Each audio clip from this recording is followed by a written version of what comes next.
¿Qué tal, hermanos? ¿Cómo están? Bueno, quería grabar esta clase primero para sustituir la clase que se perdió, la que tomamos ahí en vivo en la iglesia, y a su vez también para finalizar este tema de los verbos y entrar directamente a otra categoría gramatical. Estamos estudiando en este estudio de hermenéutica, estamos viendo la importancia de la gramática para nuestro proceso exegético, ¿no? Entendemos que son herramientas. Así como la historia, estudiamos los contextos históricos, literario y cultural, son herramientas que nos permiten tener una mayor precisión a la hora de observar la escritura. Bueno, la gramática, el idioma, también nos va a dar mayor precisión a la hora de comprender los conceptos, porque los conceptos están formados por la relación que existen entre las diferentes palabras. Y lo primero que estamos haciendo, o el primer paso que estamos dando, es conocer cada una de las palabras, la definición, la morfología, cómo está formada esa palabra, y un poco su función dentro de una oración. Y estamos viendo eso a grandes rasgos, ¿no? Comenzamos con el verbo hace un par de semanas atrás, esta sería la cuarta lección de los verbos. Vimos que el verbo es la palabra más importante de todo el lenguaje, ¿no? O la palabra más relevante, la palabra que va a marcar eh, las transiciones, que va a marcar los conceptos. Y definimos el verbo como aquella acción o movimiento o fenómeno, ¿no? En forma general. Luego vimos que hay al menos dos verbos, un verbo predicativo y verbo de estado copulativo. Hicimos esas clasificaciones porque eso es afín a nuestro estudio bíblico. Después podés clasificarlo desde otras perspectivas y profundizar un poco más en eso, pero esto es lo que nos va a servir a la hora de estudiar las escrituras. La parte por ahí más larga o más extensa tiene que ver con la morfología del verbo. Cómo esta palabra va a ir variando, cómo va a ir cambiando, cómo se va a ir alterando, ¿no? Y ahí tenemos los accidentes del verbo, ¿no? Y vemos que son cinco, básicamente. Y vimos en cuanto al tiempo del verbo, en cuanto a la voz del verbo, en cuanto al modo, en cuanto al número y la persona, ¿no? Eh, en cuanto al tiempo verbal, tomamos una clase para entender no solamente el tiempo cronológico, sino algo del aspecto que comunica el verbo. Para los griegos no era solo entender en qué momento sucedió la acción, sino la manera en que sucedió la acción. Y esa información, la manera, el aspecto, nos lo va a dar el tiempo verbal. Hay tres tiempos cronológicos pasados en el texto original, que es el aoristo, el imperfecto y el perfecto. Y vemos que los tres comunican un aspecto diferente, ¿no? El aoristo nos da un resumen, una acción finalizada. El imperfecto nos habla de algo que ocurrió en el pasado, pero que tiene una continuidad. Y el perfecto es un hecho puntual en el pasado, pero el efecto de esa acción afecta, valga la redundancia, el presente. Luego tenemos el tiempo presente, igual que en español, y el aspecto que comunica por lo general el presente es un aspecto progresivo continuo, es algo continuo. Luego el futuro, podemos ver que en algunos casos también comunica un aspecto continuo, pero por lo general es parecido al aoristo, como un punto resumido. Después vimos el modo del verbo, tres modos comunes en el texto original y los estuvimos analizando. El modo indicativo, el modo imperativo y el modo subjuntivo. El modo indicativo va a marcar la realidad de la acción en relación al sujeto. El modo imperativo va a marcar la urgencia, la orden, marca un tono de mandato, de mandamiento, ¿no? Y después tenemos el subjuntivo, que es una probabilidad. Vimos también el número. ¿Qué es el número de un verbo? Bueno, el número es si el verbo, si en el verbo está involucrada una persona, el número es singular. y si está involucrado más de una hablante o hace referencia a más de uno, a una pluralidad. El verbo está en plural. Y la persona es de bajo qué perspectiva se está comunicando lo que se está comunicando. Y tenemos tres perspectivas. Primera persona, segunda persona y tercera persona. Y a esas personas tenemos que agregarle lo que ya sabemos acerca de los pronombres, ¿no? Los pronombres personales. Y de esa manera concluimos todos los accidentes verbales. Pero más que nada, todo esto quisimos encarar la parte de los verbos de acción o verbos predicativos. Hoy vamos a finalizar este tema y quiero que veamos un poco lo que son los verbos copulativos o verbos de estado. Voy a poner ahí una hojita para compartir. Entonces tenemos verbos copulativos o verbos de estado. A ver si puedo agrandar esto un poquito. Los verbos de estado, perdón, no estoy compartiendo nada. Tengo que ir a compartir pantalla. Eh, Compartir pantalla. Ahí, compartir. Muy bien, ahora sí, estamos compartiendo pantalla. Bueno, entonces tenemos verbos de estado o copulativos. ¿Qué son los verbos de estado copulativos? Bueno, son aquellos que no se refieren a una acción como tal, sino que marcan condición, marcan un estado propiamente dicho, ¿no? Están más relacionados con eso, con la esencia, con las características de algo.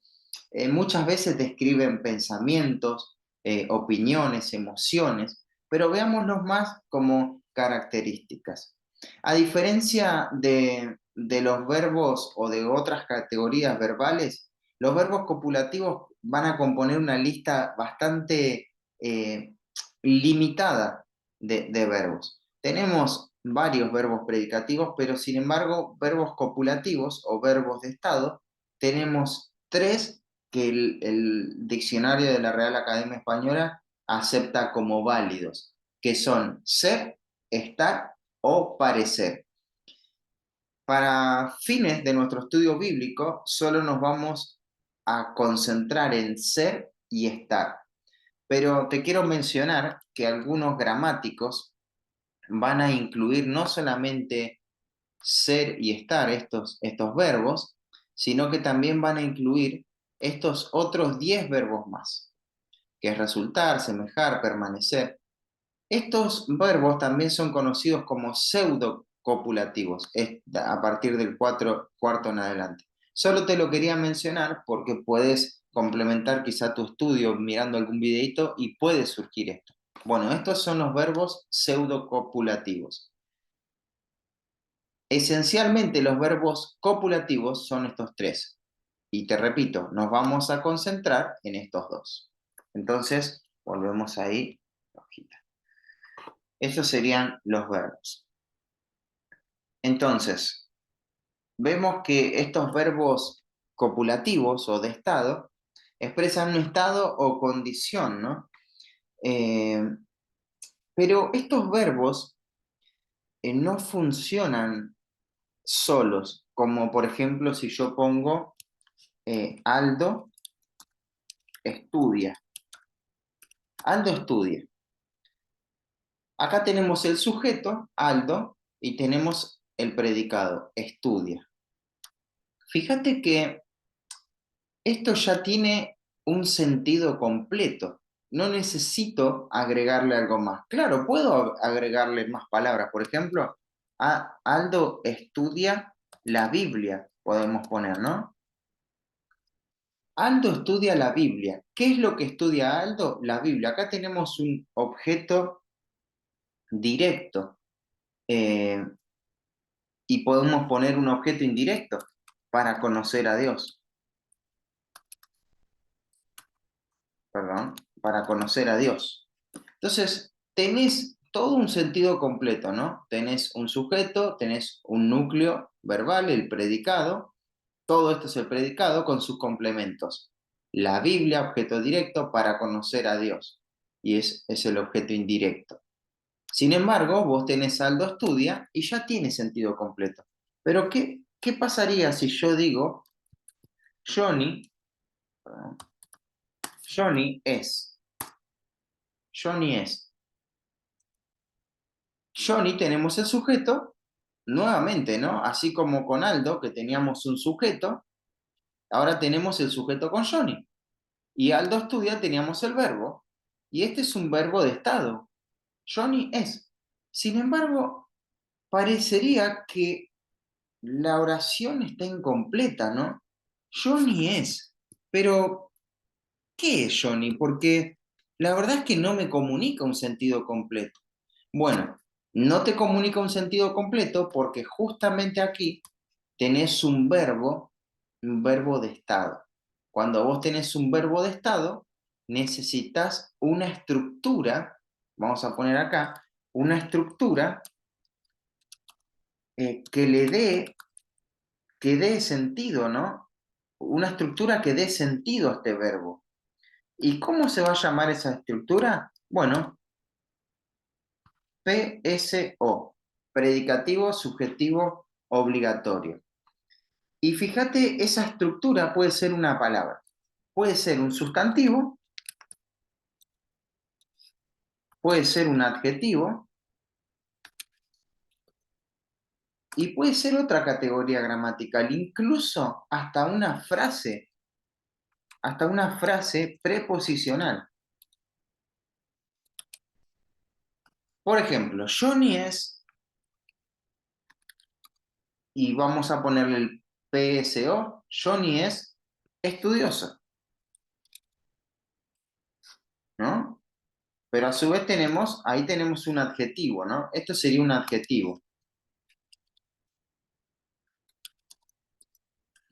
Pero podemos decir que Johnny es también, y necesitamos esa estructura, el PSO, el predicativo subjetivo obligatorio, Johnny es hombre, ¿no?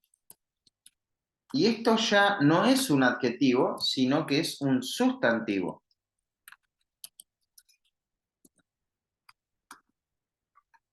El tema es que vos podés utilizar un adjetivo o un sustantivo o una frase preposicional. Por ejemplo, eh, Dios es con nosotros. Ahí con, la frase preposicional con nosotros, el pronombre, ¿no? Primera persona del plural.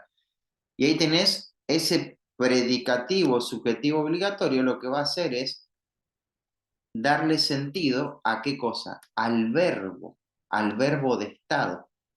Claro, yo te pongo es, pero por ejemplo, el verbo fue, también yo te pongo así, Gabriel fue flaco. Aunque no lo crea, Gabriel en algún momento fue flaco. Gabriel es el sujeto, fue es el verbo copulativo, el verbo de estado. Y flaco es un adjetivo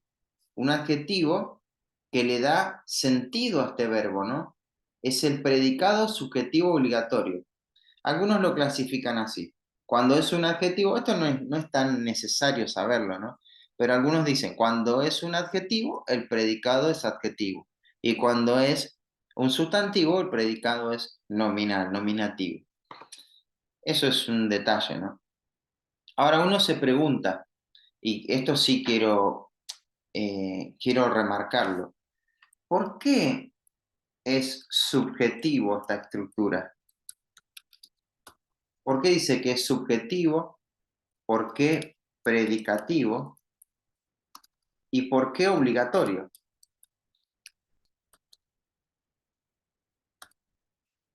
Y bueno, veamos cada uno, ¿no? Subjetivo, en primer lugar, no, perdón, estamos mal. ¿Por qué predicativo? ¿Por qué subjetivo, no? Lo malo de grabar la clase solo es que no me pueden corregir ustedes. Así que si me equivoco acá, van a tener que dejar un mensajito en la caja de comentarios. Bueno, ¿por qué predicativo? Porque esta estructura, fíjate de qué lado está. Del lado del predicado. Flaco está del lado del predicado, porque está después del verbo. Fue flaco. Y vos tenés sujeto y tenés predicado. Entonces, Gabriel es el sujeto, que lo vamos a poner con naranja. Bueno, naranja no, lo vamos a poner este. Gabriel sería el sujeto, fue es el verbo y flaco es el predicado subjetivo obligatorio. Predicativo porque está de ese lado, ¿no? Dice, y a su vez, predicativo porque nos da información acerca del sujeto, nos está predicando, nos está diciendo algo del sujeto. Recordemos que el predicado es quien predica, quien nos dice algo del sujeto. Ahora vamos a ver un poquito más lo que es sujeto y predicado. Pero subjetivo, ¿por qué? Porque justamente nos describe, nos caracteriza la esencia del sujeto. Y obligatorio, ¿por qué sería obligatorio? Bueno, porque si yo borro esto, fíjate, Gabriel fue, quedaría Gabriel fue. Sí o sí necesitamos una estructura, sí o sí necesitamos que se nos diga qué es lo que fue Gabriel. Fue flaco, ¿no? Así que ahí tenés el predicativo subjetivo obligatorio. No te asustes por esta palabra, simplemente yo me gusta utilizar estas siglas para que recordemos todo que esto es una frase verbal, que esto es una idea completa. No podemos decir Gabriel fue flaco, o Johnny es hombre, o Johnny es estudioso. Tenemos que utilizar una palabra que le dé sentido al verbo, porque si no, quedaría incompleta. Vamos a un ejemplo bíblico. Eh, Compartimos ahí pantalla. Veamos un ejemplo. Eh, un ejemplo que vimos en la clase. Tesalonicenses, capítulo 4, versículo 3. Entonces tenemos 1 Tesalonicenses 4:3.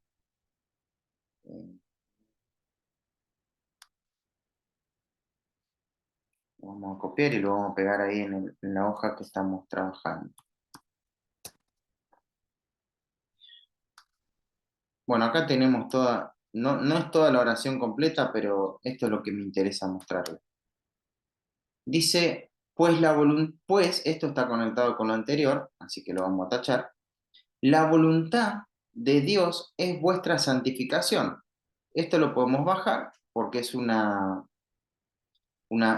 cláusula relativa. Ahora la podemos analizar si quieren, pero lo importante es esto. La voluntad de Dios es vuestra santificación. ¿Cuál es el verbo acá? Bueno, el verbo es es. Es. Este es el verbo de estado. ¿Y qué es la voluntad? La voluntad, acá tenemos el sujeto. La voluntad de Dios es, fíjate que quedaría incompleto esto, ¿no? Quedaría incompleto si solamente decimos la voluntad de Dios es. La voluntad de Dios es. ¿Te das cuenta? ¿Qué necesitamos? Necesitamos esto. Necesitamos un predicativo subjetivo obligatorio, porque esta estructura le va a dar sentido al verbo, ¿no? ¿A qué verbo? Al verbo es. La voluntad de Dios es. ¿Qué es la voluntad de Dios? Bueno, va a decir el texto, vuestra santificación. Acá tenemos un adjetivo que está modificando a santificación, ¿no? Un adjetivo posesivo, vuestra santificación. Pero ¿qué tipo de palabra es santificación? Un sustantivo.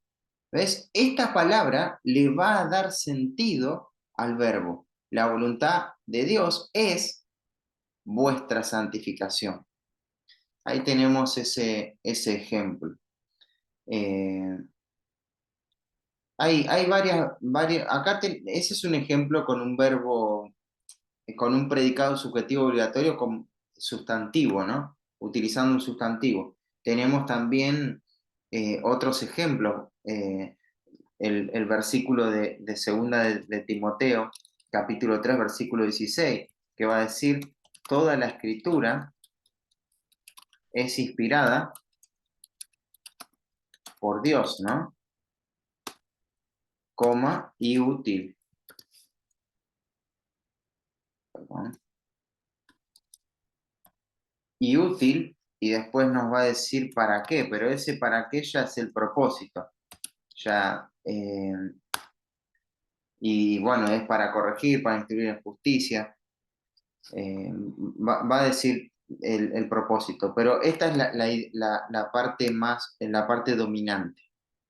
El verbo que tenemos en este texto, el verbo controlador es este verbo, el verbo de estado, es. Toda la escritura es. ¿Qué es toda la escritura? Bueno, y acá tenemos dos adjetivos, ¿no? Es inspirada y es útil. Ese por Dios está modificando indirectamente a inspirada, pero es toda la escritura, acá sería el sujeto, es inspirada y esta es una conjunción copulativa, nos va a unir dos cosas, dos palabras más o menos del mismo género, los va a atar, los va a ligar. Entonces va a decir, la escritura es inspirada y útil. Es tremendo este pasaje para entender la relevancia de la escritura, ¿no? Eh, el primer adjetivo tiene que ver con que es inspirada, por Dios soplada. Y ahí tenés, por ejemplo, cómo es la naturaleza de la escritura. Bueno, es de origen divino, es inspirada por Dios. Y como es origen divino, es autoridad, es la autoridad de la escritura, ¿no? Entonces, podemos decir que la escritura es la autoridad de Dios, es la ley de Dios, tal como lo dice Salmo capítulo 19. Pero también va a decir que es útil. Y acá vemos la utilidad de la escritura. Claro, estas dos palabras, tanto inspirada como útil, tenemos que entender que no las podemos separar demasiado, porque es la autoridad de Dios y la suficiencia de la escritura lo que va a preparar al hombre para todas aquellas cosas en que Dios lo quiere utilizar y va a preparar el carácter del hombre también, ¿no? Entonces tenemos la autoridad y la suficiencia de la escritura. Pero sigamos avanzando un poquito más. Tenemos otros ejemplos. Ahí en Juan capítulo 1, versículo 5, dice la segunda parte del texto, Dios es luz. Dios es luz. Nuevamente, el verbo copulativo es el verbo es. Dios sería el sujeto y luz es el predicado subjetivo obligatorio. Pero fíjate, la palabra es luz. Luz es un sustantivo, ¿no? Entonces ahí tenés otro ejemplo. Podríamos pensar en Dios es amor, ¿no? Dios es amor, nuevamente. Claro, amor es otra clase de sustantivo, pero sigue siendo un sustantivo y funciona como un predicado subjetivo obligatorio. Esto le da sentido al verbo de estado. No podemos decir Dios es. ¿Dios es qué? Bueno, ahí está la estructura. Pero sigamos avanzando a ver si tenemos algún otro ejemplo. El ejemplo clásico que me encanta es el de Salmo 19, cuando dice que, por ejemplo, vamos a buscarlo así, ya lo copiamos y lo pegamos ahí. Salmo 19,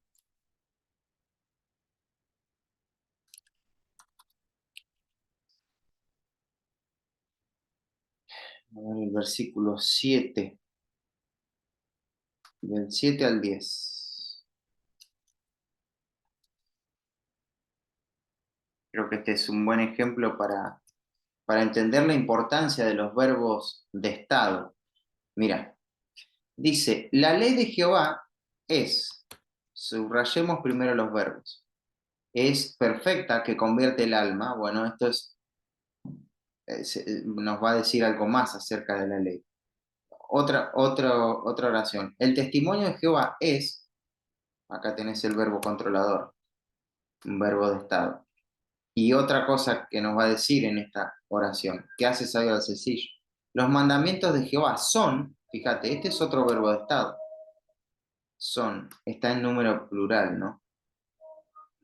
Que alegran el corazón. El precepto de Jehová es, nota cómo el salmista está asombrado, no por cualquier cosa en cuanto a la escritura, sino que él está impactado por la naturaleza de la revelación especial. ¿Y por qué te hablo de la naturaleza? Y justamente porque esto es lo que hace un verbo de estado. Describe la naturaleza, la esencia de las cosas. Y, y se utilizó este verbo adrede para poder hablar de esa naturaleza. Mira, los juicios de Jehová son, son verdad. Deseables son, nuevamente, más que el oro y más que mucho oro, y dulce más que la miel y la que destila del panal. Entonces tenés acá, fíjate, la ley de Jehová es perfecta. La ley sería el sujeto, el núcleo del predicado es el verbo de estado es, y perfecta es un adjetivo que nos está diciendo cómo es la ley. Si tachamos esta palabra, dice, la ley de Jehová ¿es qué? Es perfecta, ¿no? Que convierte el alma. Después, el testimonio de Jehová ¿qué es? Fiel, otro adjetivo más, que hace sabio al sencillo. Los mandamientos de Jehová son. Si te quedas ahí, la idea no se completa. Necesitas un predicado subjetivo obligatorio. Son rectos, que alegran el corazón. El precepto de Jehová ¿qué es? Es puro. ¿Te das cuenta qué importante que son los verbos de estado cuando querés eh, determinar la naturaleza o la esencia de algo? Y así lo utilizan los escritores del Nuevo y del Antiguo Testamento, guiados bajo la inspiración del Espíritu Santo. Entonces, de eso se trata el verbo copulativo. ¿Repasamos? Bueno, los verbos copulativos van a marcar una condición, un estado, las características, la esencia de algo que están describiendo, y no funcionan solos, sino que necesitan una estructura que le dé sentido a su significado. Claro, la palabra no tiene un significado léxico tan importante, pero sí lo va a tener la estructura que le da sentido a ese verbo. Y esa estructura se llama PSO, predicativo, subjetivo, obligatorio. Y vemos que, aunque suene dura esa definición, en realidad predicativo es porque está del lado del predicado, subjetivo es porque te dice algo del sujeto, y obligatorio es porque sí o sí tiene que estar ahí para darle sentido al verbo. Eso en cuanto a la parte del verbo, ¿no? La parte morfológica o podríamos decir semántica, pero veamos un poco este verbo o los verbos en general eh, desde la perspectiva sintáctica, que esto nos ha faltado. Eh, no pretendo abarcarlo todo, perdón,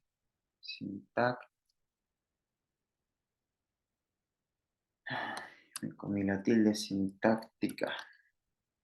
Desde la perspectiva sintáctica, te decía que no pretendo abarcar todo lo que es la sintaxis, eh, porque eso es algo que lo tenemos que ir transitando juntos en la medida que vamos estudiando todas las palabras y viendo cómo funcionan.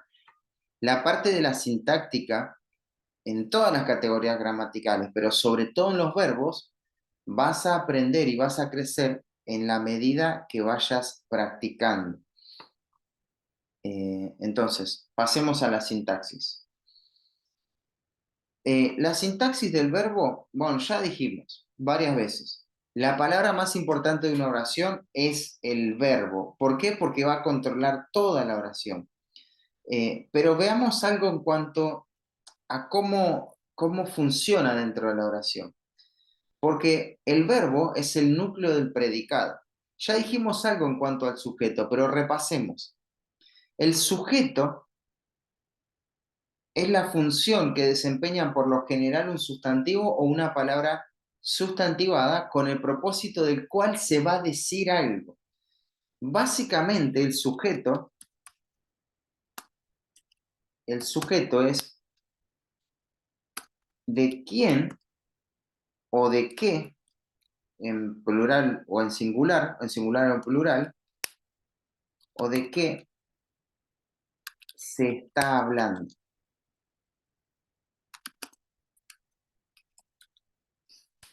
Ese es el sujeto.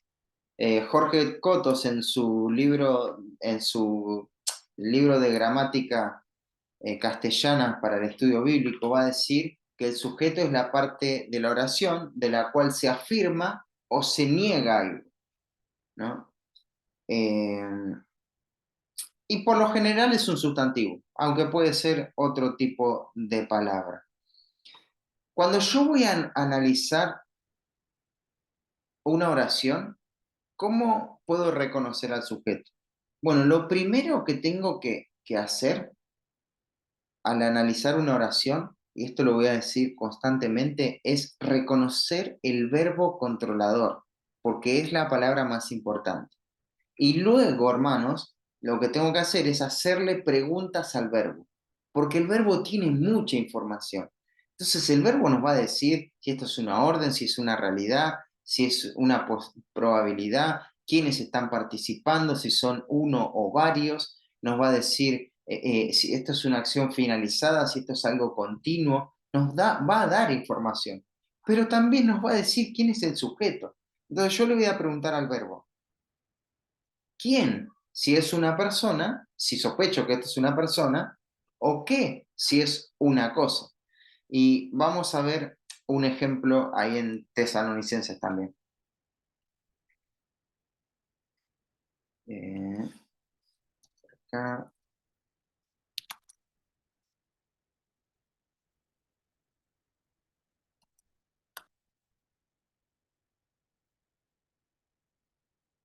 Primera Tesalonicenses, capítulo 5, versículo 2.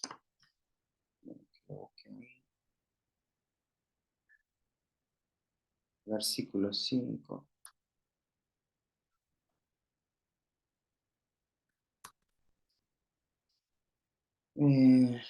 Analicemos sintácticamente este versículo. Dice, porque vosotros, perdón, vamos a agrandar un poquito más. Dice, porque vosotros sabéis perfectamente que el día del Señor vendrá así como ladrón en la noche. Que el día del Señor es lo que ellos saben, ¿no? El verbo principal es sabéis, sabéis. Acá tenemos el verbo. Pero queremos saber quién es el sujeto, de quién se está hablando en esta oración. Y bueno, le preguntamos al verbo, ¿quién es? ¿Quiénes? ¿No? Porque hay un plural acá. Y nos va a decir vosotros, vosotros. Este es el sujeto de la oración. ¿Por qué es el sujeto de la oración? Porque es de quien está hablando el verbo, básicamente por eso. Entonces, acá tenemos el sujeto que está expreso en este caso. ¿Por qué está expreso? Porque lo podemos ver en el texto. Está expreso, está escrito, ¿no? Es un sujeto expreso y es simple, hay un solo sujeto. Y todo lo demás, todo lo otro que viene después del sujeto, va a ser el predicado. Y su núcleo va a ser este verbo. Vosotros sabéis. ¿Cómo sabéis? Este adverbio nos dice la manera. Perfectamente. ¿Qué es lo que sabéis? Que el día del Señor vendrá. ¿De qué manera vendrá? Así como ladrón en la noche. Pero ahí tenemos el sujeto.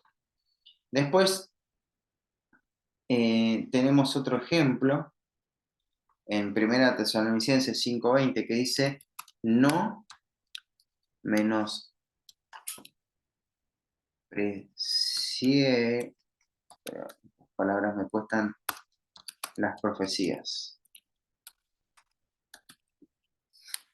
Creo que puse algo mal acá. A ver cómo me corrige.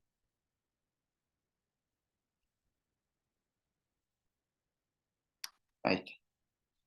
No menospreciéis las profecías. Bueno, lo primero que tenemos que hacer, leemos la oración. No menospreciéis las profecías. Lo que tenemos que reconocer acá es el verbo. Y el verbo es este, es uno solo, ¿no? No, acá me falta una S. No menospreciéis sería, menospreciar sería el verbo. El no es el adverbio de negación, que lo está modificando. Pero entonces lo vamos a marcar un poquito ahí. No menospreciéis. Y le preguntamos al verbo, ¿quiénes? ¿Quiénes, no? Porque está en plural. Y nos va a decir, vosotros.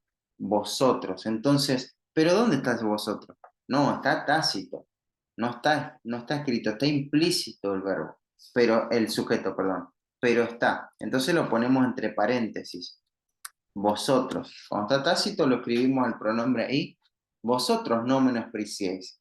No nos confundamos, las profecías no sería el sujeto, porque las profecías responde a otra pregunta, a la pregunta que hacemos cuando tenemos un objeto directo.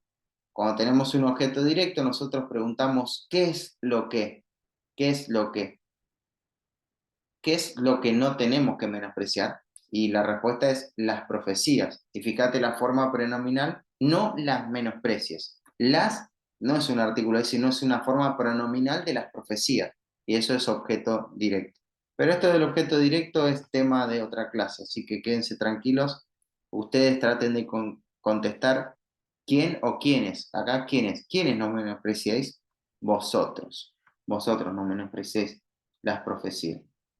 Entonces, bueno, eh, podemos poner varios ejemplos más. Creo que en la clase vimos algunos. Déjenme avanzar ya hacia el final de la clase y mostrarte algo en cuanto... Bueno, me faltó el predicado. Te mostré el sujeto. Veamos algo del predicado. Esto va a ser más simple. Volvamos a los mismos ejemplos. Eh, el predicado es la parte de la oración, o sea, hay dos partes en una oración bimembre, ¿no? El sujeto, que es de quién se está hablando, y el predicado, que es lo que se está hablando, lo que se está diciendo del sujeto.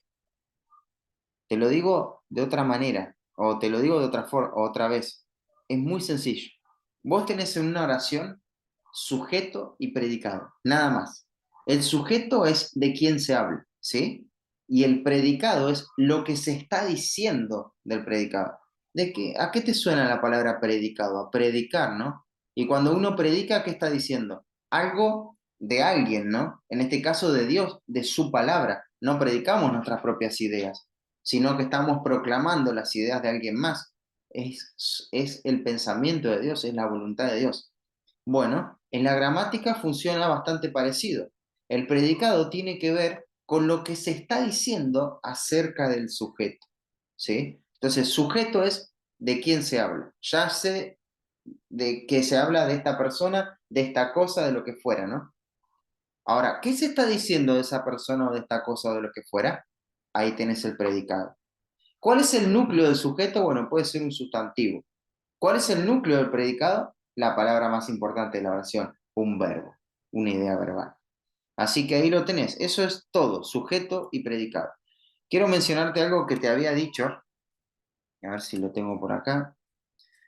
Hay un detalle en los verbos de estado y cómo vos tenés que encarar el texto griego en los verbos de estado. Vamos a ver si acá me aparece los ejemplos que te había dicho. Bueno, habíamos hablado en cuanto a este texto, ¿no? En Tesalonicenses 4:3. Pues la voluntad de Dios es vuestra santificación. Fíjate, la voluntad es el sujeto, es el verbo, y santificación sería el predicado subjetivo obligatorio. Pero este verbo dijimos que es un verbo copulativo. Está expresando algo acerca del sujeto de forma muy íntima, ¿no? De forma esencial. Está describiendo la naturaleza de lo que es este sujeto. Entonces, quiero recordarte algo. ¿Te acordás cuando nosotros vimos los casos del sustantivo? Los casos del sustantivo. Dijimos que existía el caso nominativo. Y el nominativo es la función que una palabra tiene en relación al verbo. El nominativo siempre va a ser el sujeto de la oración. Después teníamos el caso acusativo. ¿El acusativo qué es? Es el objeto directo. Esto es repaso, porque esto ya lo vimos. Después teníamos el caso dativo. Una palabra, un sustantivo o un adjetivo puede estar en dativo. Y ahí tenemos el objeto también, pero es indirecto. Esto ya lo vimos, ¿no? Y el genitivo, básicamente, va a marcar posesión, ¿no? Si así posesión, no, me corrigió. A ver, una tilde. Bueno, entonces tenemos el nominativo es el sujeto. Recordá eso. El nominativo es el sujeto. Entonces, vamos al texto este de la voluntad de Dios. Esperamos entonces que si la voluntad es el sujeto, la voluntad en qué caso va a estar. Pensá, ¿en qué caso va a estar la voluntad? Claro, en nominativo, en nominativo. Pero acá no tenemos acusativos, no tenemos objetos directos. ¿Por qué? Porque los verbos de estado, eso no te aclaré, pero sintácticamente los verbos de estado no tienen ni objeto directo ni objeto indirecto. Entonces, la palabra que va a funcionar como estructura que le va a dar sentido al verbo de estado, también va a estar en el mismo caso que el sujeto. Entonces, la voluntad nominativo es santificación nominativo. Los dos tienen que estar en caso nominativo. Vamos a la hoja luego para mostrarte cómo aparece. Eh, acá. Esta parte tenemos que tratar de aprenderla. No es complicada, es bastante deductiva. Entonces tenemos la voluntad. A ver si la voluntad, esta palabra celema es voluntad, cosa deseada. Fíjate, ¿en qué caso está? En nominativo. Es un sustantivo nominativo. Bravo. Es lo que aprendimos. Los nominativos son el sujeto, o sea, la voluntad es el sujeto.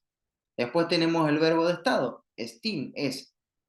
Está en presente, es. La voluntad de Dios es, ¿no? ¿Y qué es la voluntad de Dios? Vuestra santificación. Y fíjate, la palabra santificación es un sustantivo.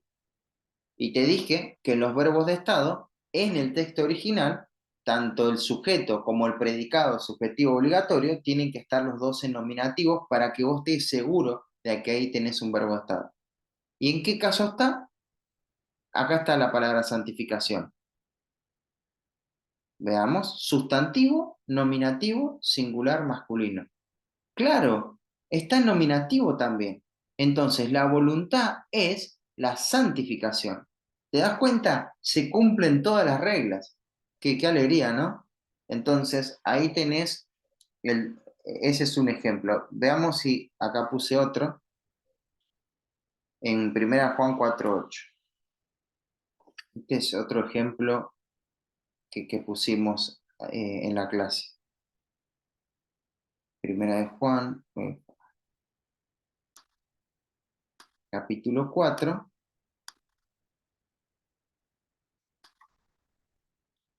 versículo 8.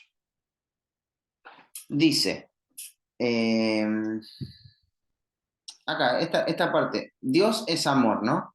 Dios es el sujeto, porque es de quien está hablando este verbo, ¿no? El verbo controlador. ¿Y amor qué es? Es un sustantivo. Y ese sustantivo, ¿cómo está funcionando? Como predicado subjetivo obligatorio. Nuevamente, dijimos que los verbos de estado no tienen objetos directos, ni indirectos, ni nada de eso, sino que tienen un complemento, perdón, una estructura que le da sentido al verbo, que se llama predicado subjetivo obligatorio. No es objeto directo, sino es predicado subjetivo obligatorio. El sujeto ya sabemos, esto de cajón, ya sabemos que todos los sujetos, ¿en qué caso están? ¿En qué caso están todos los sujetos? En nominativo, claro, nominativo. Pero nosotros al tener un verbo de estado, ¿en qué caso va a estar ese predicado subjetivo obligatorio? ¿Te acordás? ¿En qué caso va a estar? No, en acusativo no, porque acusativo no corresponde a un verbo de estado. En dativo tampoco, los dativos no corresponden a los verbos de estado. El predicado subjetivo obligatorio va a tener que ver con esta unión de ideas. Entonces, claramente va a estar en nominativo. Tanto el sujeto como el predicado subjetivo obligatorio van a estar en nominativo, porque está muy íntimamente relacionado el sujeto con el predicado en este caso, ¿no? Entonces, veamos cómo está en el texto original, para que veas que no te estoy chamullando. Fíjate, dice, acá tenemos Dios, Dios, Theos, mira, se aparece acá, no quiere aparecer, pero mira, créeme lo que te voy a decir ahora. Esto es un sustantivo nominativo singular masculino, listo, este es el sujeto. Estin es el verbo en presente activo indicativo, la tercera persona del singular. Es. Y acá fíjate cómo se traduce. Está haciendo. ¿Por qué lo traducen de esta manera? Está haciendo. Paréntesis, ¿no? Porque quieren traducirlo como un aspecto continuo. ¿Te acordás que el verbo el presente tiene que ver con este aspecto continuo? Bueno, por eso lo traducen así. Dios está haciendo, ¿y qué dice el español? Dios es amor, ¿no? Dios está haciendo, ¿qué cosa? Ágape, ágape, mirá. Ágape también tiene que estar en nominativo. Y fíjate, este es un nombre que está en nominativo singular femenino. Entonces, Dios es amor. Dios es amor. Fíjate, nominativo, nominativo. Nominativo, nominativo. Dios es amor. Así que eso era lo que había faltado en la clase y quería aprovechar la oportunidad para compartírtelo, para explicarte. Y es importante, muy importante tener en cuenta esto, porque ya nos vamos a topar. Hay toda la primera parte quizá del libro de Efesios, cuando estemos haciendo el devocional ahí, nos vamos a encontrar con verbos de estado, muchos verbos de estado hasta el capítulo 3 por lo menos. Después en el capítulo 4 vamos a ver verbos predicativos, que es un poquito más sencillo. En realidad los dos son sencillos, es hasta que le agarras la mano. Hagamos un repaso. Tenemos los verbos copulativos, muestran una cualidad, una condición, un estado. Esos verbos no funcionan solos, necesitan una estructura. Esa estructura es el predicado subjetivo obligatorio, que puede ser un sustantivo, puede ser un adjetivo o una frase preposicional también. El caso del sujeto, que es de quién se está hablando, va a estar en nominativo. El caso del predicado subjetivo obligatorio también va a estar en nominativo. En los verbos de estado no existen los acusativos, no existen los dativos tampoco. ¿Por qué? Porque no hay objeto directo ni objeto indirecto. Así que hermano, seguir repasando, esto era la finalización de lo que sería el verbo. Que Dios te bendiga y que tengas una hermosa semana.